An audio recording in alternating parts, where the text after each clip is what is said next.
Buenos días, mi nombre es María Paula Obando y hoy voy a hablar acerca de la metritis y los abortos en bovinos.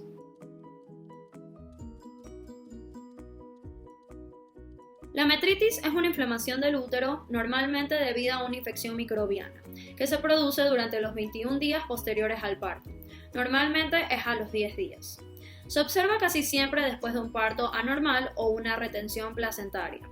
Puede presentarse desde una infección subclínica a una enfermedad que se manifiesta con una fiebre o reducción de la producción láctea. La metritis también hace que las vacas sean más susceptibles a desarrollar una cetosis, un desplazamiento del ovomaso y otros problemas postparto.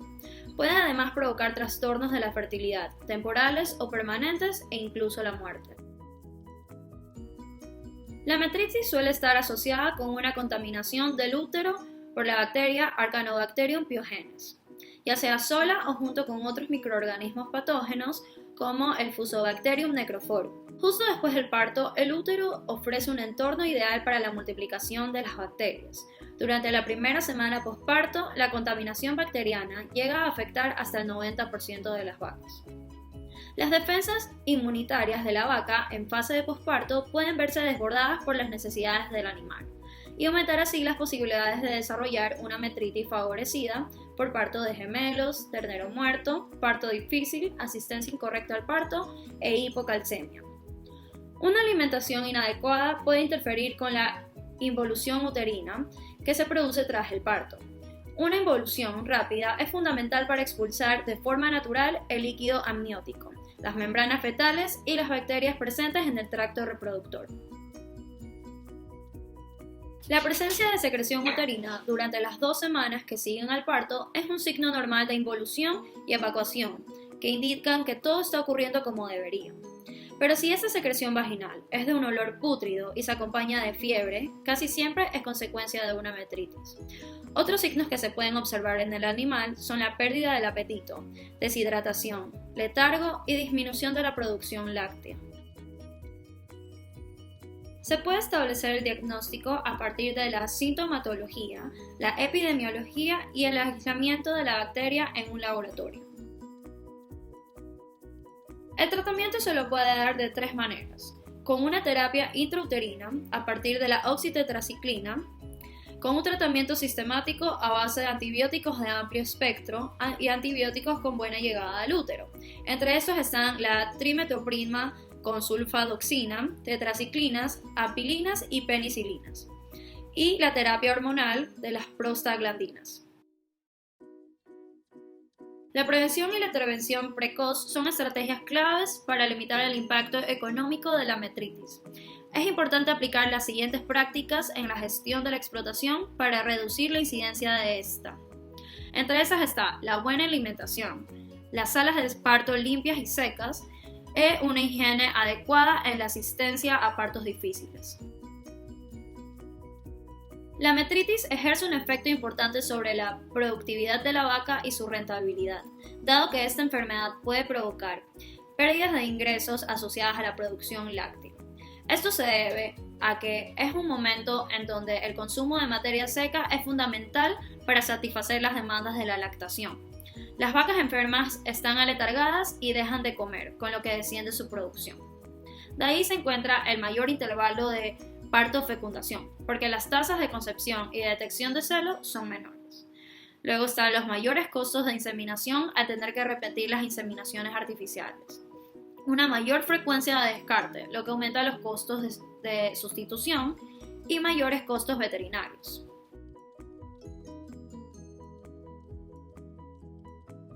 Cuando hablamos de aborto, esto se lo define como la pérdida del producto de la concepción a partir del periodo fetal, que es aproximadamente de 42 días hasta antes de los 260 días en el caso de los bovinos. La pérdida antes de los 42 días post-concepción es denominado pérdida embrionaria. Mayormente las fallas ocurren en la etapa embrionaria, ya que es el periodo más crítico del desarrollo fetal. Los agentes infecciosos pueden afectar al embrión o feto en cualquier etapa de su desarrollo, ocasionando la muerte con o sin expulsión, malformaciones congénitas, nacidos muertos, nacimiento de crías débiles o nacimiento de crías persistentemente infectadas. A medida que desarrolla el sistema inmune el feto, es capaz de responder a la infección mediante procesos inflamatorios y activando el sistema inmune humoral y celular. Las causas de aborto bovino se pueden dividir en dos categorías, por origen no infeccioso y por origen infeccioso. En el primer grupo se pueden encontrar causas como factores relacionados a lo genético, baja frecuencia y siempre hay una relación familiar. Factores no genéticos, fallas nutricionales, plantas tóxicas, temperatura, deficiencias de minerales y deficiencias del manejo del ganado. En el segundo grupo se encuentran causas por virus. Entre estas está la diarrea viral bovina, la rinotraqueitis infecciosa bovina, la cabane y la lengua azul. Está también por origen de bacterias. Entre estas está la Brucella abortus, la Leptospira, la Listeria y la Salmonella. También hay por origen de hongos. Entre estos está el Aspergillus, el Mucor, entre otros más. Finalmente, se te puede dar también por parásitos, como el Neospora caninum, el Tritrichomas fetus y la Sarcocystis. Uno de los problemas más frecuentes en el intento de determinar las causas de los abortos es la omisión de las muestras por parte del ganadero. A continuación se van a describir las principales causas infecciosas de abortos en bovinos. La diarrea viral bovina es uno de los patógenos ampliamente difundidos en la población bovina del mundo, constituyendo una de las causas más importantes de las fallas reproductivas. El efecto del virus sobre el producto de la concepción depende del biotipo del virus infectante y del periodo de la gestación de la vaca, pudiendo ocurrir cualquiera de los siguientes casos. Primero, la muerte y la resurrección embrionaria si la infección ocurre desde la concepción hasta los 42 días. Y la infección entre los 50 a 100 días puede producir muerte y aborto, con expulsión o momificación. La infección del feto entre los 100 y 150 días puede ocasionar malformaciones congénitas. Esto se debe a que en esta etapa está finalizando la organogénesis del sistema nervioso. De ahí puede haber un nacimiento de terneros débiles, terneros persistentemente infectados y terneros normales. La neosporosis es una enfermedad de distribución mundial que afecta a varias especies de rumiantes, perros y caballos. Es una de las principales causas del aborto en el ganado lechero. Además del aborto, pueden nacer terneros con graves lesiones cerebrales o terneros de apariencia normal, pero infectados congénitamente. La vaca infectada no muestra signos clínicos, excepto por la pérdida del feto. El aborto puede ocurrir desde los 3 meses hasta el final de la gestación, pero normalmente ocurre entre los 5 y 6 meses. Según la historia, generalmente de los casos clínicos, aproximadamente un 100% de las vacas tienen abortos consecutivos. La brucelosis es una enfermedad infecciosa de gran impacto económico que afecta a los animales y al hombre. Datos recientes indican que la prevalencia de la brucelosis no es mayor al 1% en bovinos lecheros de crianza intensiva y semi-intensiva.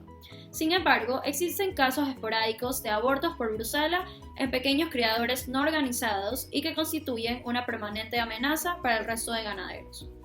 Si la vaca está preñada, la bacteria invade la placenta produciendo una severa placentitis e invasión fetal, ocasionando el aborto mayormente después del 5º mes de la gestación. Una consecuencia del aborto es la retención de la placenta, con la subsiguiente metritis e infertilidad. La leptospirosis es una zoonosis económicamente importante por ser causa de abortos, terneros nacidos muertos y pérdida de la producción de leche. La enfermedad es de distribución mundial y es causada por la bacteria Leptospira. Existen 2 tipos, y en ambos tipos la bacteria puede ocasionar el aborto, nacidos muertos o nacimientos de terneros débiles. El diagnóstico del aborto depende de varios aspectos fundamentales. Entre estos está la disponibilidad de una buena historia clínica y una adecuada colección, conservación y envío de muestra al laboratorio, además de una buena capacidad diagnóstica. Si esto se cumple, alrededor del 45% de los casos de abortos pueden ser diagnosticados adecuadamente. Las muestras a remitirse al laboratorio son suero de la madre, placenta y feto abortado, muestras de suero de unas 5 vacas más de lato, obtenidas al azar, y muestras de alimento en caso de haberse empleado ingredientes mal conservados. Debido a la etiología multifactorial del aborto, es necesario hacer un examen sistemático del material recibido en el laboratorio. que involucra la observación macroscópica del feto y placenta antes de hacer la necropsia, en busca de malformaciones congénitas, presencia de placas de hongos, traumatismo, entre otras cosas. Usualmente no se observan lesiones macroscópicas en los tejidos fetales, aunque la mayoría presentan abundante fluido en las cavidades torácica, abdominal y dentro de la cápsula renal. Esporádicamente puede observarse problemas en el corazón, presencia de quistes en el hígado, entre otros aspectos que sugieren lesiones de naturaleza congénita. En la placenta se debe observar las carúnculas y los espacios entre carúnculas y anotar todo lo que se observa. Luego de una minuciosa observación, se procede a colectar muestras de tejidos por triplicado para el estudio bacteriológico, virológico e histopatológico, así como muestras de fluido torácico de fetos mayores a 4 meses. Las muestras de suero de las vacas y el fluido fetal deben ser utilizadas en el análisis serológico. La interpretación de los resultados del análisis, tanto en los tejidos como de las muestras de suero, deben realizarse con amplio criterio, teniendo en cuenta la historia clínica del animal, del hato, medio ambiente, entre otras cosas. En caso de bacterias, tiene importancia el aislamiento puro de un determinado agente. De lo contrario, puede tratarse de contaminación post-aborto.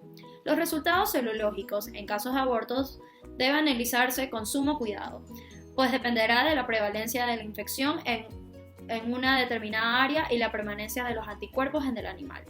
Sin embargo, en caso del aborto por leptospira, la presencia de anticuerpos en fluidos del feto es de utilidad diagnóstica.